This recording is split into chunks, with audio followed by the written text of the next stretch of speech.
اسلام آباد کی احتساب عدالت نے میگا منی لانڈرنگ اور پارک لین ریفرنسز پر سماعت 21 اپریل تک کے لیے ملتوی کر دی۔ دوران سماعت نئے پروسیکیوٹر اور گواہان عدالت کے روبرو پیش ہوئے، تاہم گرفتار ملزمان کو پیش نہ کیا جا سکا۔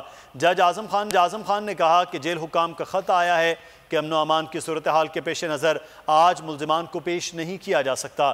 عدالت نے سابق صدر آصف علی زرداری، فریال تالپور اور عبدالغنی مجید کی حاضری سے ایک روز استثناء کی درخواستیں منظور کر لیں۔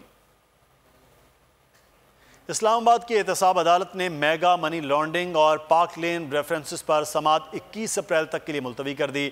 دوران سماعت نئے پروسیکیوٹر اور گواہان عدالت کے روبرو پیش ہوئے، تاہم گرفتار ملزمان کو پیش نہ کیا جا سکا۔